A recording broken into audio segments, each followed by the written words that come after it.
And now I'd like to introduce our speakers, Jamal Parker, Las Vegas Magazine publisher, and Adair Nowacki, Rob Blankenship, and Mike Mall, advertising managers with Green Fund Media Group.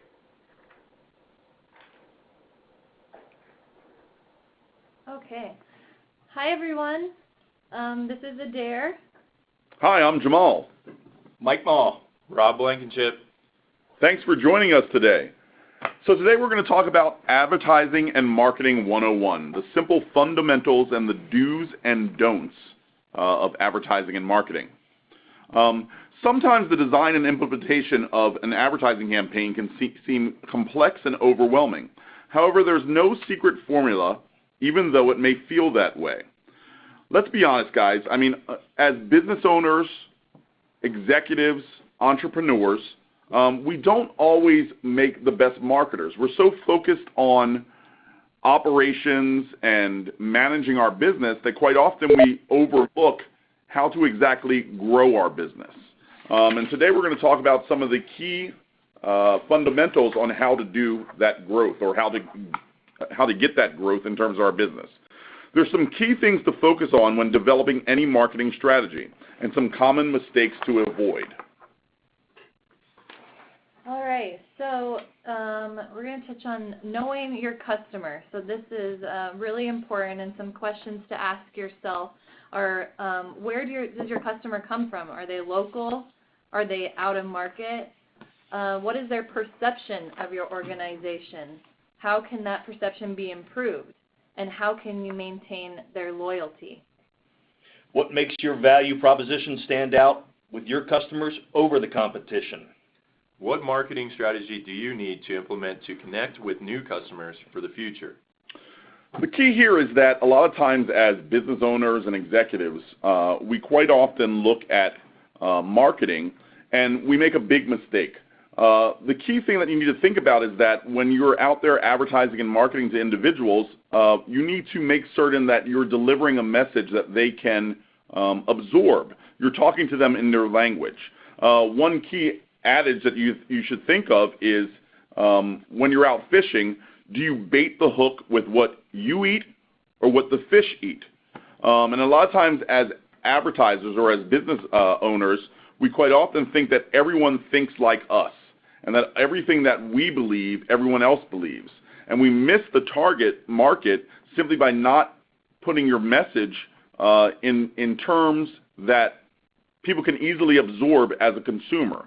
So it's key to make certain that we identify the traits and understand who it is we're trying to reach, where do they live, what do they do, what's their age demographic, what are their habits, and make certain that we're delivering a message that they can absorb and they can easily identify with. All right, so next to use audience data and study the market. And Las Vegas is a different market than other markets, so just to do your research. So the first one, utilize market research to learn the most effective methods of engaging different segments of the market with your message. Be aware of the seasonality of your particular business and design a marketing strategy that optimizes your market coverage during those times. And always have your message top of mind in the marketplace and mobilize different marketing strategies to cover it comprehensively. This is more a don't, but marketing campaigns that are not consistent and only intermittent are dramatically less effective. So if we go to the next slide, another do is to be creative. Consumers are, as you can see here, consumers are bombarded with messaging within the marketplace every day. Develop a brand identity for your business that will stand out over the competition. Make your call to action clear and concise. Be bold. Bold equals memorable. And then develop a creative concept that is simple and straightforward. Avoid making your messaging too busy. In today's world, you only have a few minutes to capture someone's attention and get your ad noticed. Less equals more, and there's some great examples in the next couple of slides for those of you that are watching along here. but we have some examples of 2 ads that are way too busy. There's too much wording in there. Someone's going to look at that and go, you know what, I don't really have time for this. I'm moving on to the next thing. But however, if you look at, other examples which are on the next page, there's some great visuals here. Less wording gives that point out there, and I think, and Jamal, you and I were talking about this earlier, about McDonald's breakfast and how they do it even, with advertising simply a picture of the breakfast and then $1.99 or $2.50 or $2.99. Sure, they're not spelling out to you that, hey, please come into McDonald's right now and come and have an Egg McMuffin. What they're really doing is they're just simply appealing to what your desire is at that time period, and then the call to action itself is just, breakfast, $2.99, and the people respond to that. I mean, a great idea behind this, or a great concept behind this is, I'll use radio as an example. When I put the phrase or the term or the jingle, dun dun dun dun dun, I mean, I didn't say anything there, but you automatically, immediately understand that that is McDonald's. And if I play that at lunch, then suddenly you want a Big Mac, or I play that at breakfast, then you want an Egg McMuffin. So the idea is being clear and concise with your message, have clear messaging. Don't allow the verbiage or the wording to be so heavy that it outweighs what you're asking someone to do. In the examples that we showed that were the not recommended examples, I mean, there's just so much wording that the message itself is drowned out. What you're asking the people to do, the call to action, is not clear. When you look at the recommended examples, it's very easy to determine exactly what they're asking you to do in the advertising itself. It's not a lot of verbiage. It's not a lot of wording. It's a clear message, and immediately upon looking at the ad, they're asking me to, buy tickets for a vacation to get away, come see a Golden Knights hockey game, diet, hey, New Year's resolution or whatever it may be. I want to lose weight, and my goodness, here are the people that I should go and see. So clear and concise messaging is one of the keys, the tenements of advertising. Mm-hmm. And not just that, but the colors, that bright yellow on that first ad, it does so well. It captures the reader's eye immediately. And one of the best ads that we have running is just a bright color, simple message in a bright color. I just want to take 1 second to see if anyone has any questions during the middle of the video cast here. So just chat in or unmute if you have any questions so far.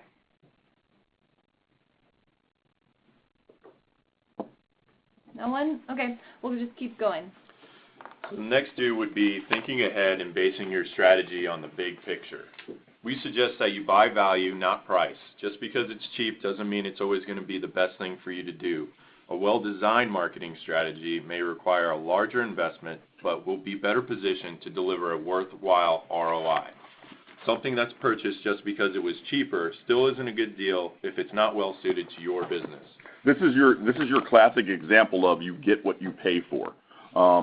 Simply because the advertising campaign is affordable doesn't necessarily mean it's effective.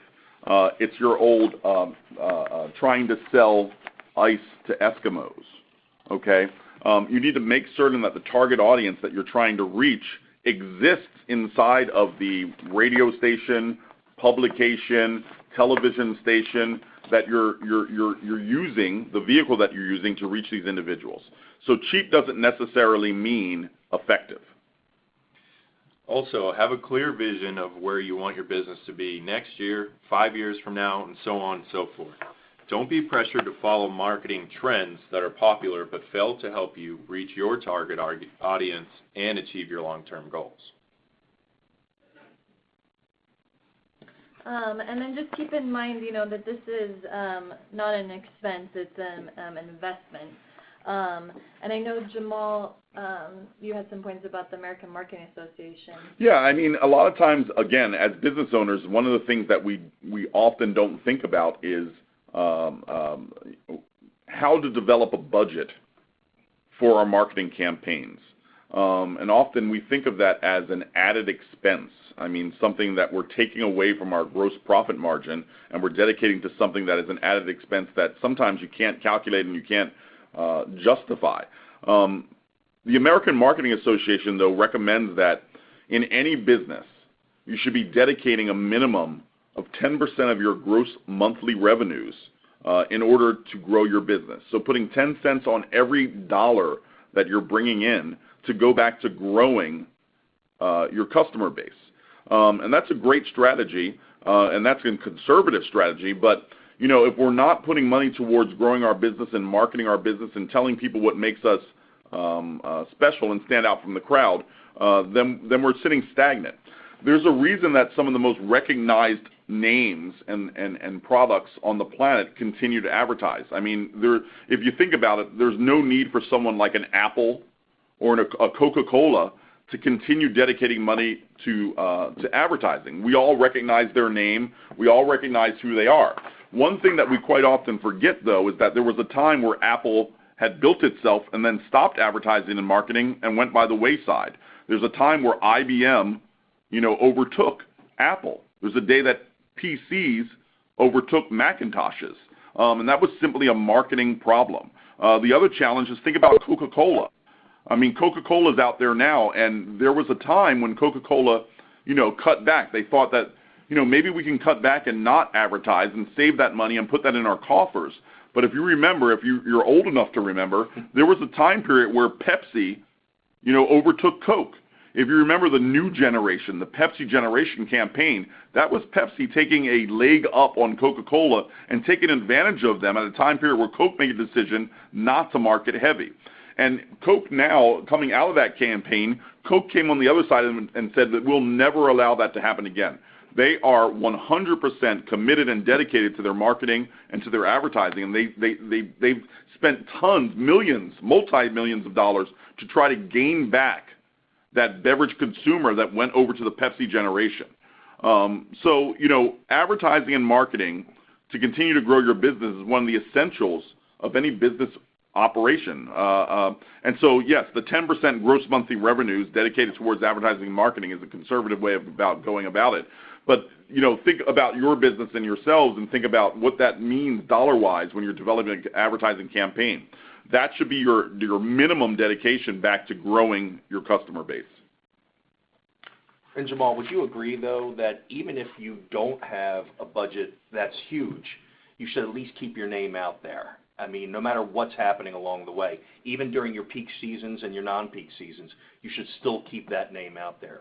Well, most definitely. I mean, because, you know, if the goal is to sell more widgets tomorrow than we did today, the best way to go about that is to gain new customers, gain new clients, gain new widget buyers. And one of the easiest ways to do that is to fish in a pond full of widget buyers. But if you're not putting your message out there to reach those individuals, then basically you're allowing the opportunity for your competition to gain clients over you. You know, the idea is to be forefront in the consumer's mind at the time that they're making the decision to purchase, at the time that they're making the decision to utilize your products and services. If you're not there, someone else will be there, and they'll think of them before you, and you've lost a client. So. And actually, I have a question, Jamal. So I wanted to ask you about the market being different in Las Vegas than everywhere else. So with the millions of tourists that are coming here, we have the opportunity to hit people nationally. So I just know that Las Vegas is kind of an anomaly, and since we have Las Vegas business owners listening in, I just wanted to see if you could expand a little bit on this market versus other markets in terms of advertising. Sure. The interesting thing about this market is, you know, I moved here to Las Vegas in, 1994. When I got here, there was approximately 700,000 residents in the marketplace, small market. Within 10 years, we had grown to about 2 million people. Of course, we hit the recession. We dipped back down. We lost about 1 million people during the recession, and now we're back up to about I think we're about 2.25 right now, 2.25 million. The interesting thing in this market is no matter what the market size is, and when you think about market sizes, I think right now we're ranking about the 34th ranked market in the country in market size. When I got here, I think we were about the 48th market. The interesting thing, though, is that because we have so many individuals coming to the market on a daily basis, I think we're doing about 42 million visitors into the market annually at this point. From any advertising marketing campaign buyer perspective, although we're the 34th ranked market, this market acts as if it is a top 10 market. We have so much power and influence on all the other markets in the country that you have an opportunity to gain clients and customers on a daily basis. I mean, you're fishing in a pond of 42 million individuals coming here that you can speak to each and every week. And putting your name out there and being in front of those individuals gives you a great opportunity to gain new clients for life each and every day. So yeah, I mean, this market is so influential. It's a great market. That's why a lot of brands launch here. When you think about alcohol brands and you think about clothing brands, the magic shows and things like that, they choose to launch in the Vegas market because buying a Vegas market or advertising in a Vegas market spills out into so many other markets. I left this market for about 4 years, right before the recession. And one thing that I remember, I went back to Philadelphia for a little bit. One thing I remember is that quite often I'd be sitting at a restaurant or I'd sit at a bar or I'd be out with friends, and you always overheard people talking about their experiences in Vegas. I just got back from Vegas. I had a friend that just was in Vegas. I experienced this in Vegas. They'd go to a bar and say, do you have this specific brand? I had this in Vegas, and it was such a great time, or it was such a great brand. And what you find is that people associate their experiences in our market with positive experiences, and when they get home, they want to replicate that or show their friends what they experienced here in Vegas. No other market has that sort of cachet. And this is a great market, of course, to extend your branding and extend your client base, your customer base. All right, so just a little bit in summary, we want you to remember the key elements of a successful advertising campaign. So one of the crucial elements of that is just audience, making sure your message is consistently in front of the people that have the strongest potential to be your customers. On the creative side, have a well-designed and memorable message that people associate with your brand. Frequency. Your message must be consistently visible to your customer base to ensure that you're always top of mind. And I think that some people like to buy just like one-time run, and they like to see an ROI return on that. But that's not necessarily the best way to get an ROI, because if you just do one ad, you're not going to capture as many people as you would consistently putting your brand and your messaging out there to people, in which then you would see obviously a much better ROI as compared to just a one-time deal. If you leave this call today with nothing else, I'm going to leave you with 4 key elements that must be present in order for you to have a successful advertising campaign. 1, if you're advertising to the right people at the right time with the right frequency, okay, with a very clear and concise call to action, you're going to have a successful campaign. If any of those elements are missing, okay, the campaign itself will fail.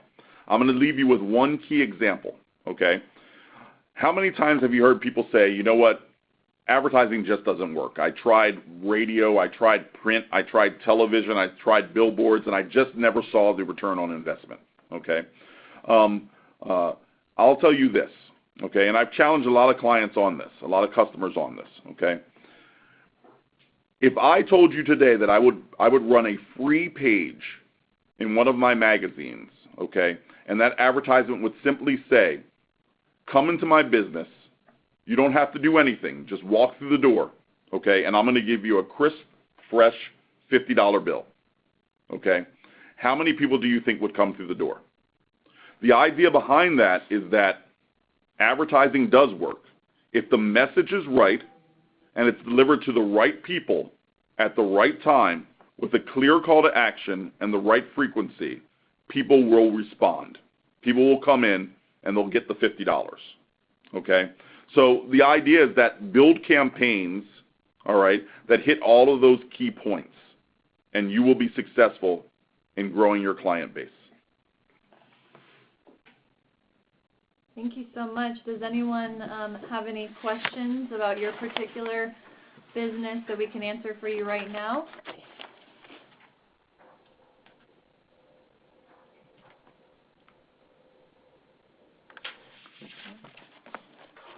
All right, well, if nobody has any questions, you can go ahead and write us if anything in the future at gmginfo@gmgvegas.com. So thank you. We have all of our publications here on the screen if you have any more questions about any of our offerings here at Greenspun Media Group. So thank you so much for listening in. Thanks. Thanks, guys. Thank you for sharing your know-how about the do's and don'ts of advertising. Just a reminder, there will be no Chamber University for the next 2 weeks as we celebrate the fall holidays. Tune in November 30th for the next session of Chamber U. Thank you.